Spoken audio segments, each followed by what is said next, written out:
Alors, autre sujet, aujourd'hui à Bruxelles, l'Europe et les États-Unis ont repris leur discussion en vue d'établir, peut-être dans plusieurs années, un vaste accord de libre-échange commercial, un processus, on s'en souvient, interrompu à cause de la crise budgétaire aux États-Unis, mais aussi après le scandale de l'espionnage américain. Jean-Luc Mélenchon, le leader du Front de gauche, vous interpelle sur cette question. Monsieur Barroso, plutôt qu'un protectionnisme négocié avec les États-Unis d'Amérique, vous avez fait le choix d'un grand marché de libre circulation des marchandises et des capitaux. Des millions d'emplois vont être détruits des deux côtés de l'Atlantique. Est-ce que vous ne croyez pas que, au moment où un tel argument de souveraineté est engagé des deux côtés, vous devriez interrompre la négociation, puisque nous avons été espionnés, nous les Européens, dans la préparation de tous nos documents? Vous-même, vous avez dénoncé le caractère totalitaire de cet espionnage. Est-ce que vous ne croyez pas qu'il est temps de marquer un holà, au moins pour créer un rapport de force, plutôt que de vous abandonner à cette négociation où toutes les normes environnementales et sociales de l'Europe vont reculer pour s'aligner sur le moins-disant?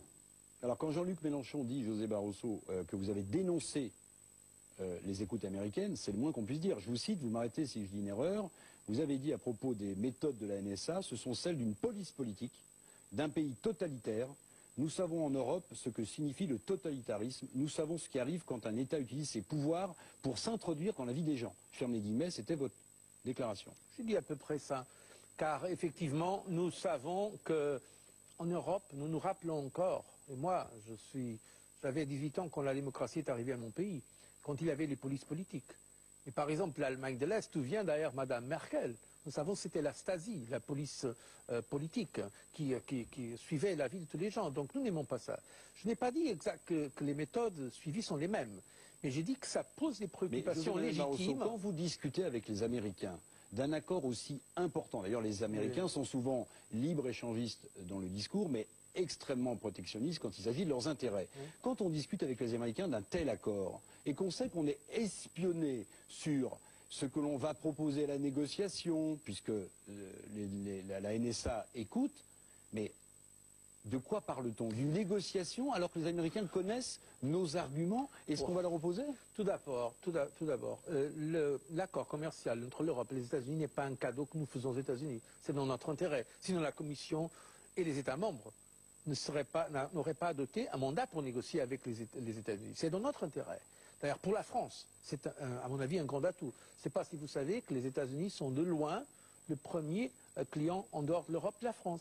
Et même si on compte le destin final dans la chaîne internationale, les États-Unis sont même devant l'Allemagne en termes de clients de la France. Mais est-ce que vous n'êtes pas inquiet, José Barroso, quand vous réunissez avec votre commission, Michel Barnier est ici, dans cette salle, est-ce que vous n'êtes pas inquiet quand vous dites, bon, on va proposer ça aux Américains sur tel secteur, qu'en fait votre portable, comme si Mme Merkel est écouté, et qu'en fait les Américains connaissent vos arguments? La Commission européenne est très transparente. C'est pas à cause s'ils écoutent ou pas qu'ils savent plus, parce que nous sommes vraiment une institution extrêmement transparente. Le problème, c'est un problème très sérieux, et nous l'avons signalé immédiatement.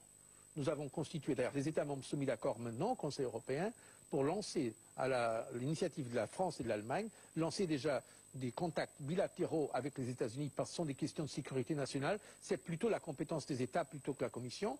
Même si j'ai dit au Conseil européen, si l'Union européenne a la compétence pour être surveillée et écoutée, elle a aussi la compétence pour protester. Et pour voir cela avec nos partenaires américains.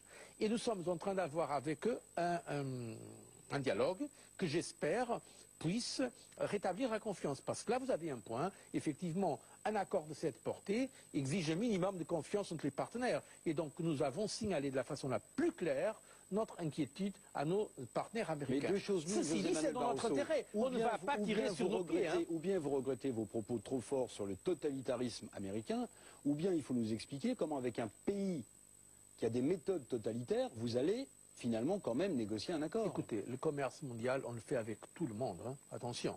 Le commerce, on a le commerce avec la Chine, qui n'est pas, disons, une démocratie plus avancée que les États-Unis.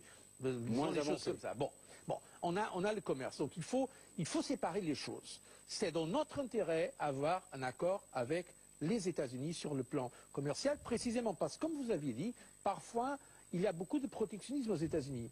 Pas tellement en termes des tarifs, même s'il y a certains secteurs sensibles, mais surtout des mesures non tarifaires par exemple, 70% du procurement, comme sont dire les marchés publics américains sont fermés aux entreprises européennes. Enfin, on a vu comment Airbus, qui avait gagné un gros contrat d'avion ravitailleur, s'est vu fait souffler par Airbus a Boeing gagné au et Japon, Lockheed et c'est bien.